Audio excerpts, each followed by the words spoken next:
So you can pause the video if you haven't read this one yet, but we're supposed to be comparing these two means, and they're asking us to test whether the two means are different. So different is the key word here. If they're asking us to test whether one mean is greater than the other mean, that's a one-tailed test. If they're asking us to compare whether one mean is different from the other mean, that could mean that it's greater than, or could mean that it's less than the other one. So that's a two-tailed test in that case. So the two-tailed test, 0.01 for a level of significance, two independent groups. So to find the degrees of freedom, we can use the smaller sample size and subtract it by 1. So one has 16 people, one has 12 people, so the smaller sample size is this one. And if you subtract that by 1, that should be 11. So that means we're only using this row of the table. Okay. And so they want us to estimate the p-value. Okay, but since this is a two-tailed test, the tables that we always work with in Newton and in textbooks, they are left-tailed tables. So we want to keep in mind that our test is a two-tailed test, so we're going to have to double something. Because if it's a two-tailed test, if it's a two-tailed test, that means your rejection region is split in half. You got 0.005 in the left tail and 0.005 in the right tail. Excuse me. Okay, so we got a test statistic of 1.89.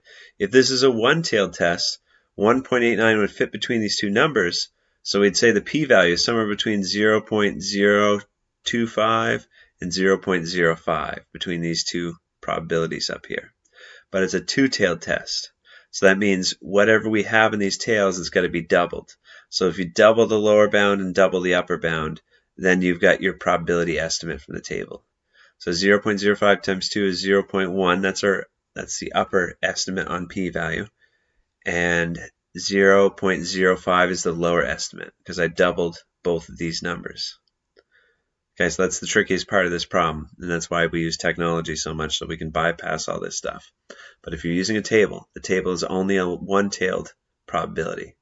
So if you have a two-tailed test, you've got to double the values that you get. 1.89 fit between these two, so 0.05 and 0.025 were our estimates, but we have to double it because it's a two-tailed probability. So that should be lowest to highest, so 0.05 to 0.1, I think we said. Yep, and then there's that degrees of freedom. Okay, I think it's the same problem. And then we've identified the p-value now using the table. Alpha is 0.01. For a p-value to be statistically significant, it needs to be smaller than alpha. Our p-value, according to our table, is between 0.05 and 0.10. So whatever it is, it's somewhere between these two numbers, so it's bigger than 0.01 because both those numbers are bigger than 0.01. So what should our conclusion be? We can whittle these down. The conclusion should be we need to fail to reject the null hypothesis, because if our p-value is somewhere between these two numbers, it's bigger than alpha. When the p-value is low, reject HO. When the p-value is high, then you fail to reject HO. You fail to reject the null hypothesis. So it's one of these first two. And when you fail to reject the null hypothesis, it means you didn't find significant evidence. There should be this one here. Because the null hypothesis is the no effect model. If you reject it, then you're rejecting the idea that nothing is happening, that there's no effect. If you fail to reject the null hypothesis, then you're failing to conclude that there's significant evidence. Same type of thing for this one. It's just a different context. We've got two independent groups.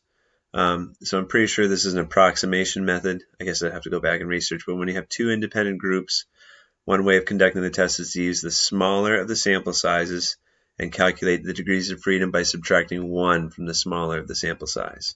So 11 should be our degrees of freedom. They got a test statistic of negative 1.87. And then let's check to see whether this is two or one-tailed. Depends on their statement. Is there sufficient evidence to conclude that machine B fills shipments with more foam? This is one-tailed. To be more than something, you're greater than something. Right? So this is a right-tailed test. Okay.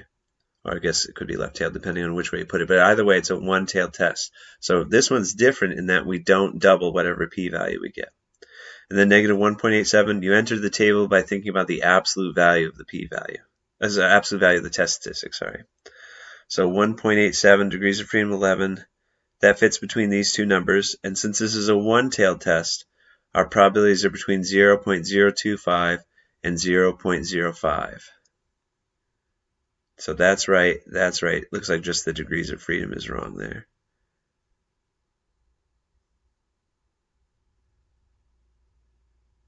Yeah, it's the same thing here. Degrees of freedom is wrong. The p-values are correct in this submission, but it was just the degrees of freedom that were wrong.